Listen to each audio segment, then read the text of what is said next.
So let's see. The first one that I see is from Brienne Wagter, and she says she's curious if you have read The Best War Ever by Michael C.C. Adams and what your thoughts are about the themes Adams brings up in this revisionist work. And he also talks about Reagan using World War II mythology.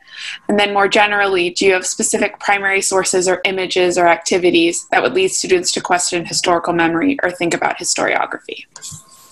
That is a great question. I have not read this book, but I think I will very soon. And I saw your note come up, and so it's revisionist. I can guess the line that it's taking.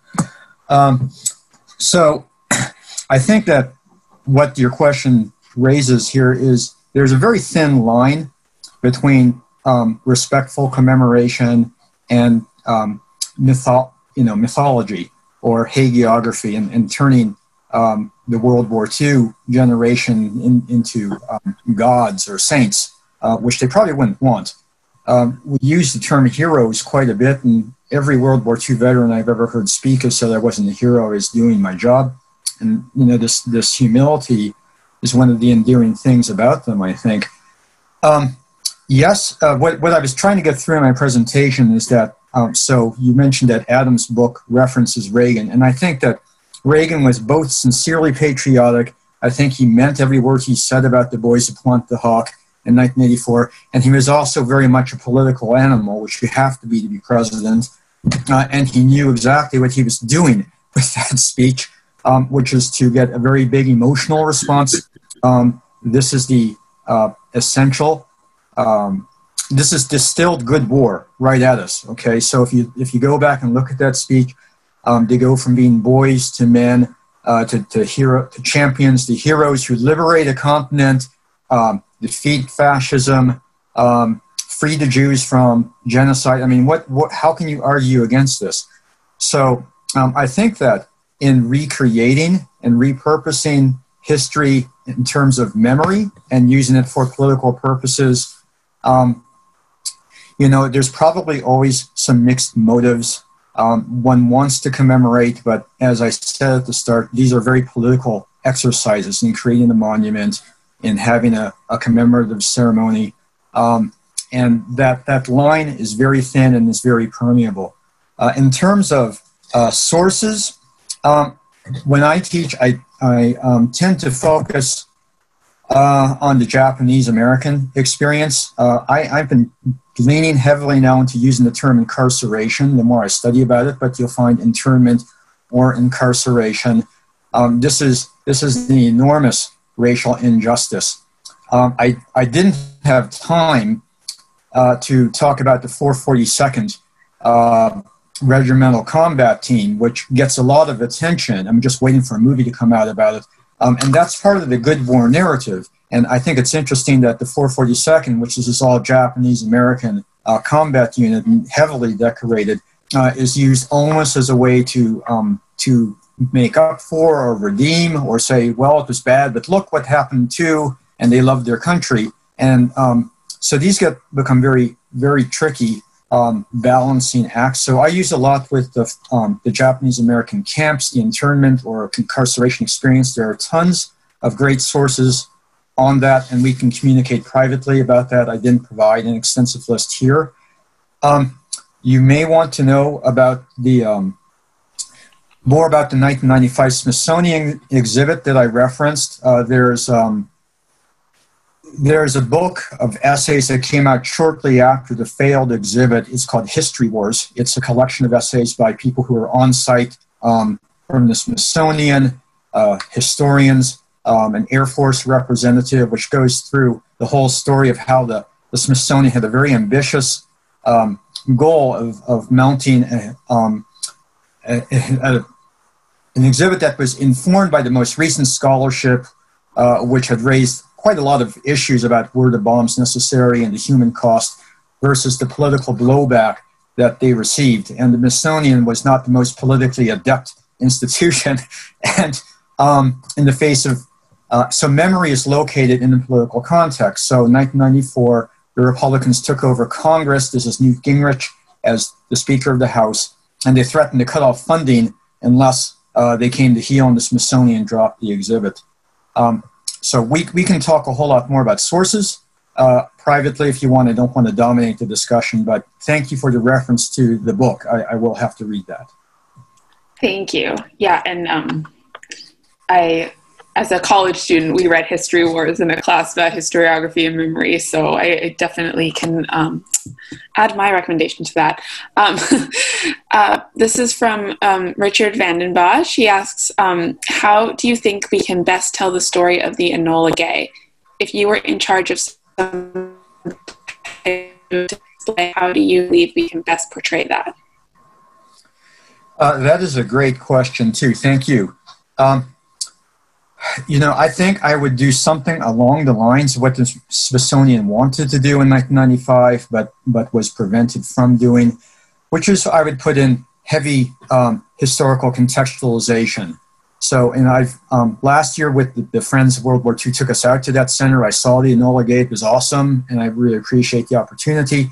It was sort of in a big room full of other awesome World War II and historical aircraft, and there was very little in fact, I think there was almost no signage or context about it. It was there. What the Smithsonian wanted to do was to tell the story of the war in the Pacific, and I would try and surround the Enola Gay with the context of the nature of the fighting in the Pacific, which was it was racial and it was merciless. And it was with atrocities on both sides. And I would make sure that it was clear that at the time, in 1945, American popular opinion was not very merciful towards the Japanese. There was a high proportion of the American population that said we should do whatever it takes. We could even just exterminate them. There was, animalistic portrayals of the Japanese in propaganda. So this was not exactly an unpopular move in 1945. There were other pressures to use the bomb and so on. But I would also bring in the human cost and raise the question of, the balance sheet of using an atomic bomb to try and end the war. And at this point, I think our society and culture could readily accept the images from Hiroshima and Nagasaki that American society was apparently not ready to accept in 1995. I mean, that's 25 years ago. We have come, not the whole way, but a long way since then. So that's what I would do if I were made curator of the Smithsonian Air and Space Museum, which I'm still waiting for my letter. We'll have to offer encouragement when we see them. Brianne Wagter, just to mention to everybody, put in the chat, if you hadn't seen it, that there's a Stanford History Education Group has an activity where students are asked to decide how to portray the memory of the atomic bomb. So I just wanted to mention that if people had missed it. Thank you. The next question is from Stephen Priswara. He asks, do you have any suggestions on how we can balance offering a respectful memory of the sacrifices of the people involved in World War II with a nuanced and accurate portrayal of what actually took place? Well, this is a hard needle to thread.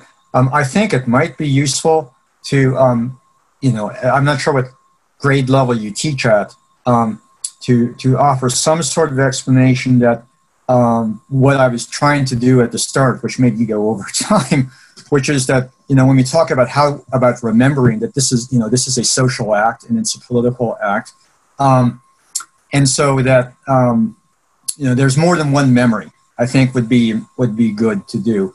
So, if you look at the Reagan speech, which is online, you can find it on YouTube, they can get swept up in the patriotic fervor that he invokes. And I personally think it's a good thing we defeated the Nazis. I'm all for that. But also to try and put this into context. So Brinkley's book brings out, he's actually very, at least respectful towards Reagan, but he's also very realistic in that Reagan had his own political agenda and worked very hard to achieve that agenda through the speech. And some means of critically looking at either a speech and the political context in which a speech is made or a monument is created at the time would be really good. to bring in the experiences of other groups, whether it's Japanese, whether it's African Americans, whether it's Native Americans, the role of the enemy in our memory, Germans, Japanese, to give them a variety of experiences, I think helps create a broader perspective than if we just focus on look at this heroic generation and how wonderful they were. So very briefly, as an example, I taught a course this last semester. We began with Brokaw's book, and the students mostly loved it. But even towards the end, now these are college students, they began to ask some more critical questions because Brokaw sort of presents these guys as superheroes. They could do no wrong. And the students were starting to say, wait, were they, we respect them, but are they really that? Were they that infallible? And then we looked at some other sources. One other source, and I'll email Talia with this, it's an academic source, John Bodner, and he has a book called The Good War in American Memory, and he writes about different types of memory that have been created about World War II in the United States. And the good war memory has predominated and won, I would say. But there have been more critical memories or questioning memories over time, and you can find examples of those also in popular culture and film, or literature, if you look for them. Great. Thanks, Ray. And I'll make sure to send out whatever you send me, and also send your email address so people can email you for for more contact. I'm gonna read one more question, and then we'll take a brief break before our final presentation of the day. From Shane Gower, he asks, have you been to any of the German World War II cemeteries in France? He says he's fascinated by the approach they took to memorializing their fallen from the war and how it contrasts with the American cemeteries. I've been to a German World War II cemetery in Germany, and I can't remember if I've been to one in France or not. The German cemeteries are much more subdued. So yeah, there's a very, very different feel. They're very somber. The American cemeteries are also respectful. I wouldn't call them somber. They're, to me, and this is very subjective, the image of for example, of the Normandy cemetery, but most of the cemeteries look very similar. These rows of crosses and stars of David. They're somber, but they're also full of pride. There's this, and because we know we won the war, you read that into this. The Germans, for a cemetery, how do you commemorate the dead in a war that you lost, which we now all acknowledge was fought for horrible purposes, and so they have a very difficult task to achieve. I have to come back next year, Talia, and do a presentation about German military cemeteries, because it's, it's really interesting how changing the styles of headstones, how you mark the cemeteries, do they stand out, or are they almost hidden into the landscape? How that affects the mood and the sort of impression and memory that you take away from them. Thanks, Shane. That's a really good observation.